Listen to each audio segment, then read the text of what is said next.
everyone, and welcome to another episode of Mishti Talk. JINNIE and I are with Rhodey. I'm sure you've all met Rhodey on our previous episode, and welcome back to the show. Thank you for having me. You always have some great insights for us, Rhodey, and your life experiences are just invaluable. So, Rhodey is going to be shedding some light on a segment that we touched on before. Haters gonna hate, but more importantly, how to deal with them. How for them not to affect your daily life and I guess put a negative spin on your mind frame and whatnot, and where it comes from, source of it all. Look, I wouldn't say I'm an expert at it. I mean, you can never get really an expert at being hated, but some people can. I believe the source of it obviously is, like anyone would know, it's insecurity. It's their own insecurities, their own limitations placed on themselves, which sort of brings out that hatred and makes you the focus of why they're angry or why they're hating. A lot of the times it's because they're limited to be able to do certain things, so they're not happy that you're able to do more than that. Whether it be anything, whether it be looks, whether it be physical, your appearance, your health, fitness, wealth, success, whatever it is. If they can't do it, then who are you to be able to do it, or who are you to think you can do it? If they were in the same starting point as you, for instance, maybe you came from poverty, maybe you came from a very humble beginnings, who are you to think that you're more than that? I remember when I first opened up Revive Clinics, I had all sorts of haters, all sorts of people that came up. When everyone was saying something, everyone becomes an expert at why you shouldn't do. So what specific comments well, first of all, it's like, oh, who are you to be able to do that? There's a lot of competition out there. Who are you to be able to, to compete against such people? There's many people that have been doing it way before you. So what hurts isn't strangers doing it. I mean, a stranger, you can block them, you can whatever. It's your friends, your family, it's the people around you. Again, that comes from their own inability to be able to produce more than what they think they can do. So if they can't produce it, they can't do it, you shouldn't be able to do it. So if that wasn't enough sort of by itself, sort of something that I should have took in and sort of stopped my whole business because of that, because I went well with it, Revive Clinics done well out west, this is Western Sydney, I decided to say, look, you know what, I'm going to bring it to Double Bay, into the eastern suburbs. And again, I had my own sort of lots of haters that came again at me and like, who are you to compete against people in Double Bay? They've been there for a long time, some people have been there for generations. Who are you to do that?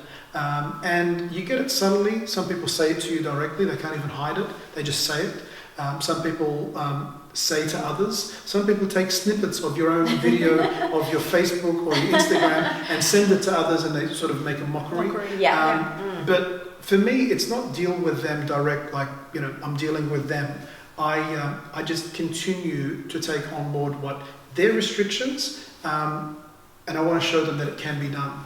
And then once you do it, those haters become all of a sudden your fans, and all of a sudden, I've known Rhodey forever. Like Rhodey, we're going way back. And then it's like, we're like BFFs. Where were you when I needed your support? Not that you needed anyone's support. Really, no, you should be focused on encouragement. I mean, you should be focused on your own drive, your own success, where you want to go, where you've planned to reach. No, not everyone's going to support you. Actually, 90% of people are not going to support you.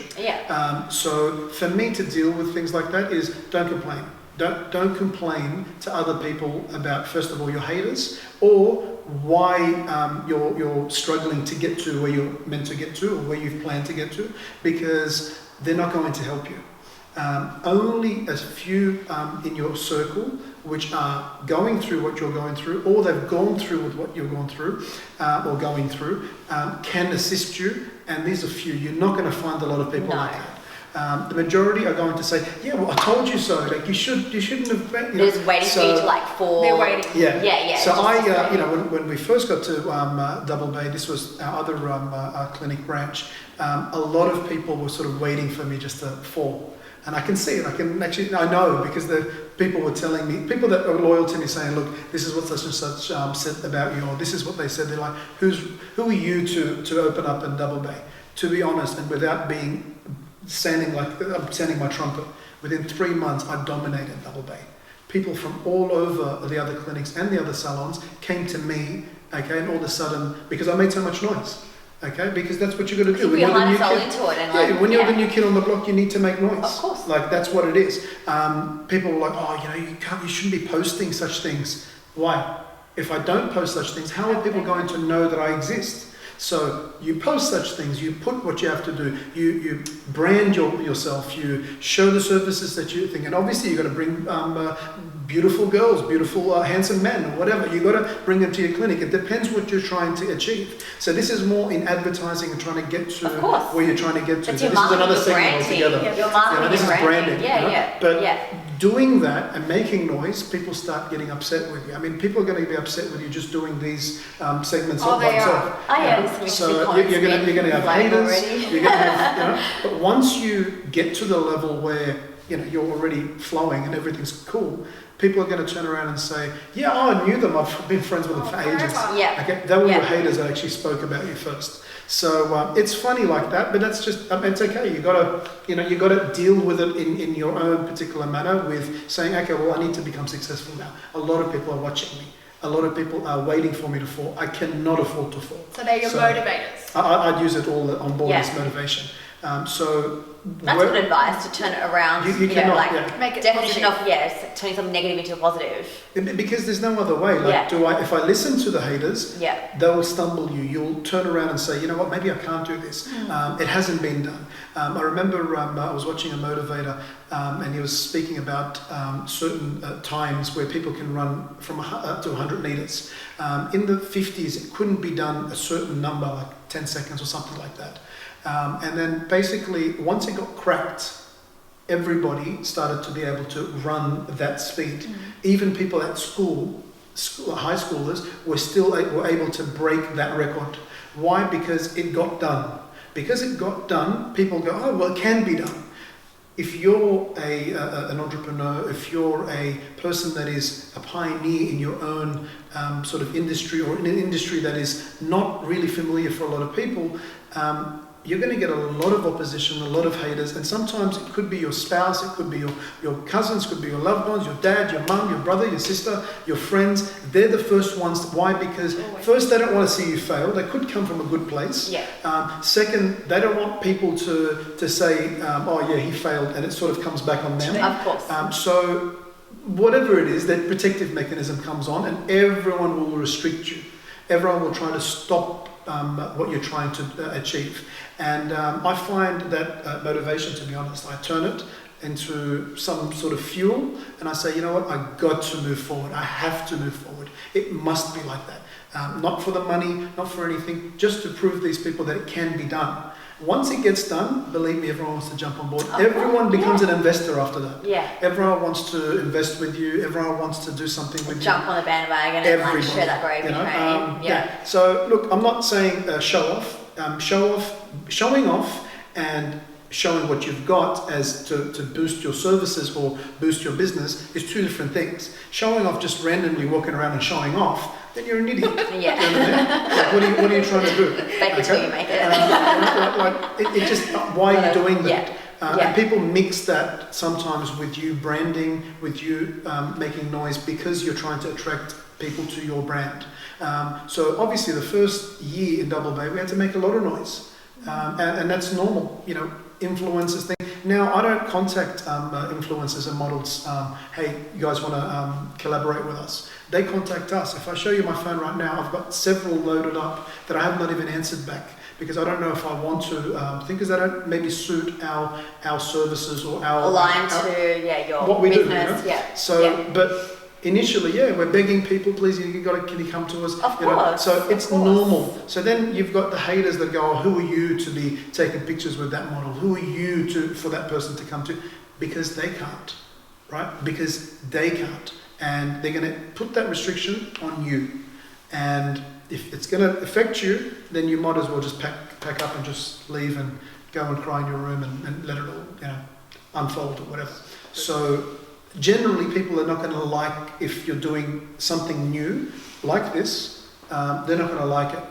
But after, when you're actually doing really well, everyone's going to ask you, can they be in your episode, in your segment? Can I be in it? Why? Because you're successful now. Okay, it's that whole big... Yes, having to prove yourself and having to, put yourself out there. It's like, who are you to put yourself out there, like you're not allowed. Tall poppy syndrome. You're not allowed. They'll shoot you straight down and hit you straight down. And self-doubt, is the number one, reason of, failure. You know what I mean? Look, I don't blame them, because the majority that are going to be hating on you, maybe have a 9-to-5 job where they just work for someone and they work for someone else's dream to make someone else's dream come true. They're too scared to allow their own dreams to come to the surface. They will not. They're just happy to earn this paycheck, and that's all they want. So who are you to be a business owner? Who are you to have multiple business? Who are you? Well, I took a chance. When you were making money, and you were getting a paycheck regularly every week, I was not. I was taking out loans. I was doing all these things that you would not. They would because not your take comfort, that risk. Yeah. Your comfort's everything. For me, no, I take myself out of the comfort zone so that in the hope of one day I will become very comfortable. And then who are you to tell me that I'm not allowed to be comfortable? When I was having no money in my pocket, you were loaded. You were getting a paycheck every week and whatever. You're comfortable, there's no risk or anything involved, or have to worry about how you're going to pay your bills, and make a living. You're just right, actually, you're right. It's exactly those people who are in their comfort zone, doing the 9-to-5 and the corporate lifestyle, and they're happy doing what they're doing, they don't want to do anything different. That's fine. That's fine. They'll never understand. But we don't turn around and say, why are you doing the 9-to-5 job and getting a paycheck? We don't hate on them, so why do they... Good on you. Look, hate on us. Do you know what I mean? So what I find is that if you've got an attitude where you're happy for people genuinely, blessings are going to come your way. Not because you're doing it to be blessed, but generally positive people and happy people attract good things. Of course. Even your haters don't know how to really hate on you because you're generally a nice person. You generally wish goodness on everybody. If you can help them, you'll help them. If I can... yesterday I was really tired before because I knew I had this segment and I wanted to sleep. And then someone rang me and then they're like, can I talk? And I knew they needed to talk. So I said, look, I actually wanted to go to sleep early. And it didn't happen for an hour and a half because they were talking. And I wanted to generally help them. Okay, so I just stopped. I said, look, listen, I'm really tired, but I'm going to just talk to this person because I want to help them. If you genuinely do things like that, it will just come back. It'll come back. Even people will want to be in business with you. People will be around you. They want to hang with you because you're genuinely a positive, blessed person. Everything you do, people can see it. Do you let them affect you? No. Dealing with them isn't targeting them. It's actually working on yourself. That's right. Yes. Which indirectly will probably change them or make them a little bit more milder towards you. So they'll turn around and say, you know what, now that Rhodey's all right. You know what, Jinnie's all right. They're all right. Yeah. Okay. They're because all right. Just okay. You're lucky. You're getting the lucky sort of all right. It's lucky because generally these people want it. They feed on this. Yeah. They're trying to pull you down to that level.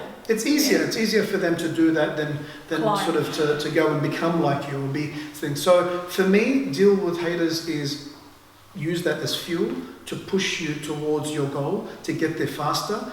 Get there without anyone, without looking behind. You don't need their support. You never needed their support. You don't need it when you're doing well either.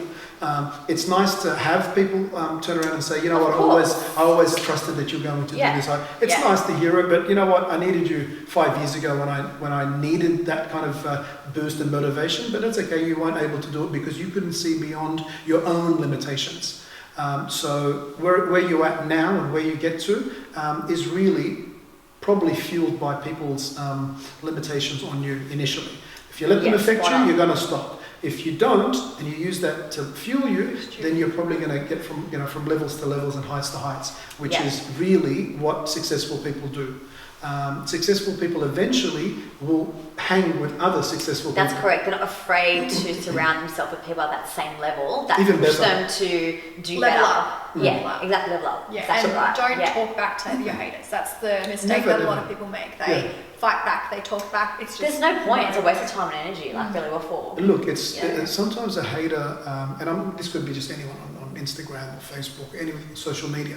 Generally, a hater wants your attention. That's right. Okay, I'm not saying this again that you're stuck up or whatever. But if you're up here and your hater's down here, and they said one word that triggered you to drop your level from all the way to here to actually answer them and sink to that level, then really they got what they wanted out of you. Yeah. You know? No response. is So the best response. no response or a very mild response. Look, I'm sorry that you Thank feel you. that way. I hope one day you do well too. And then they won't know what to do with that. They won't know how to take that.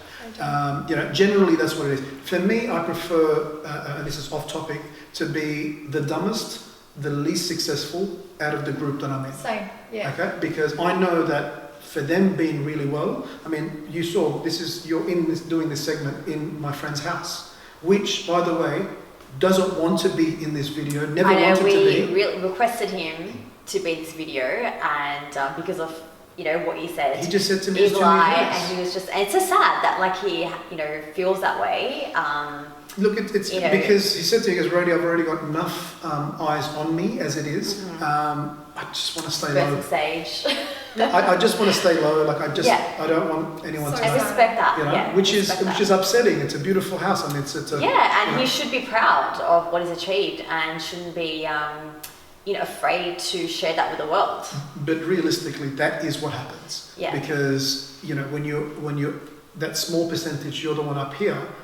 The rest will not find anything familiar to hang with you, so they will just bring you down or ridicule you. So generally, people in this level hang with people on that level or higher. Yeah. Okay, not because they're stuck up, it's because they need people like them, like-minded That's individuals, to be hanging out with. Otherwise, the others will not. I remember I said to a friend, I said, "Look, you've been my friend for 10 years. I absolutely love you. I hope we're friends for a lifetime." I go, "But see, you notice what I'm doing?" He said, "Yeah, you're a business owner or whatever." I said, "You're just working as a normal 9-to-5 job. I go out, you go out. But you notice I'm sort of passing you and you're struggling now to hang with me. You used to hang out with me every week. Now you can only hang out with me once every month because you can't afford it." Okay? Not saying that, again, that I'm whatever. It's because that's my level now. You need to be a business owner. That's what I said to him. Or you need to be a professional in your field. If you're a doctor, you're a solicitor, mate, good on you. Because that is the few that can work a 9-to-5 job and still make a lot of money. Yeah, of course. Okay, but so I opened up. So he took it on board, and now he's setting up his own business. That's and he's amazing. actually so he goes, "You know what? You're right." I said, "Look, I love you. If I didn't love you, I wouldn't tell you any of this. You would just drift away from me because you won't find similarity to hang with me anymore. You'll find me too far ahead of you. You won't want to hang with me. You can't afford it too. Yeah. It'll be too much for you. It's a different circle. Everyone around you is too high up for you, right?" So because he saw that and he visualized that, he on my last birthday, he said, "Rody, everyone here is like a massive business owner." On your last birthday, I said, "Yeah." He said, "I understand what you're saying to me now. I get it." I said, "Look, honestly, I can hang with someone that is a child, and I can hang out with someone that's a multi-billionaire. But that's because my mindset is to develop and to consistently grow, help others along the way, and to grow. So I can't generally hang with you if I'm going to be drifting apart from you because I'm on another level and you're not catching up. As friends, this is tight friends." So he's starting to develop a business. I think he understands the model. But the general population will not. Most people will not. And they'll hate on you. They don't know why they're hating on you. Who is he to drive that? Who is he to live there? Who is he? I worked hard for it. Who usually dress like that? Exactly. If someone who can give you so much of your time and energy, to speak about you in that way, I think it's a compliment that you're doing something Look, right. I mean, honestly, if they've got that much time on their hands to follow you, they might be your secret admirer without I don't know. They're all exes and lovers. So that's another episode. They're all watching. Yeah, in your case. Yeah. So look, I mean, Hello. Whatever it is, I mean, even you're going to get haters on your how to deal with haters segment. You know, you're going to get people doing That's that. fine. And then you're going to get people that won't say anything to you. They'll just say it to other people about you. And that's okay. And that's like, most cases. Like that's- They that's really what screenshot it your is. photos and they're looking Yeah, at you. screenshots, What are everything. they doing? You know, so they're going to say all sorts of things. I had people ringing up my dad and saying initially, is Rhodey running a porno at his clinics? Oh my God, what? All those girls Where are too did- pretty. He's not allowed to put girls this pretty. It's I'm sorry, where did you deduct that? Like, how did they come up with that conclusion? So my dad would ring me up, look, no, you're not doing anything, please. I've just got people on my back, right, from churches and other things. So yeah, people like that too. Then I had other guys. Then I had another guy ring up my dad and said, why is Rhodey doing hair treatments for people? Let them lose their hair. That's what that's natural. My dad goes to me, by the way, this is how he looks. He's got no hair. So the guy's angry, right? The guy's angry because he's lost all his hair. Another person, why is Rhodey, trying to slow down aging for people on their face and whatever? Let them age. That's natural for right. So look, Keep your beliefs to yourself. You're going to get haters from every side, and things that you think, no way, I thought I crossed everything and I dotted my lines and everything. They come up with the man come with something new. It doesn't matter. Like, it doesn't matter. And then you've got people that you know that were haters come up to you and go, oh, by the way, what time can I come into the clinic? I want a treatment. I want a treatment. I thought you were hating Wasn't on me it with an someone. extra surcharge for those clients? So, you know what I mean? They Like, want mates rates. yeah. Oh, they want mates rates, but you just don't use numbing cream on those people. So, only joking. Usually we numb them when we do treatments, but we'll just use moisturiser instead on those ones. No, look, only joking. But I mean, you're going to get it, and it's in any industry, in any walks of life, anywhere you're at, you're going to get it. Any age. It's really, do I let that fuel me to get me to the level that I want, or do I let that affect me, and then it will stuff me up? It'll actually stuff up Drain all you progress. mentally and just Everything. in every And it did. aspect, Initially, it did. Like, because I was seeking people sort of to go, no, you can do it. You know, you've done other things in the past. You can do it. And I didn't. I was so down. It's human. It's human nature. And some of my mates, which picked up on me, they were already sort of business owners and really entrepreneurs in their own right, said to me, you can do this. You can do this. You'll remember that we said this. You can do this. And that's all that stayed in my mind. I actually remember the guy particularly. His name is Sean Bork. He's the one that had there's a whole heap of products that he created. He had silica and other brand. He had eucalyptus sprays that now it's sold to a Chinese company, which was all over Woolies and Coles. That was him. He did that in his mum's garage. Okay, he's a multimillionaire, but he did that in his mum's garage. So everybody was coming up to him, who are you to do this? Okay, he was experimenting with different kind of cleaning agents, different kind of things, and he came up with it, and he done really well. He's the one that said to me, he said, Rhodey, don't worry about it. My own mum didn't believe that I was going to be able to do this, my own brother, no one. But everyone believes when you make it. Yeah, when you're successful. Okay, so he said that to me. I remember I was standing right in front of my first clinic, right there. It hasn't been furnished, nothing yet. I was standing at the front. I was just like, I was a bit heartbroken because I thought people were going to back me up. They didn't. And he met me there and he goes, you can do this. He goes, I really see you doing really well with this. And then he saw me about 2 years later. He said, remember? I said, mate, I remember. He said, I go, you're the only one that actually gave me the words I needed to boost me. So maybe you got to circulate and surround yourself with people. You said 1, 2 people just to like believe in you, and it's nothing. That's the important lesson. And the rest I blocked them out. I totally blocked out everyone. And don't use numbing cream on their face. Oh, you just use moisturiser. So the thing is, surround yourself with people that are going to lift you up higher, that are going to take you higher places, and use it as a fuel to do better, to improve. Exactly. So amazing. Thank you so much. Yes, you did, and more. Thanks, Rhodey. Thank you very much. Thank you so much. Always a pleasure having you. Thank you for having me. Thanks for tuning in, guys. Subscribe to our channel if you haven't already, and please leave a comment about this segment. We would love to hear from you. Twomishti signing out.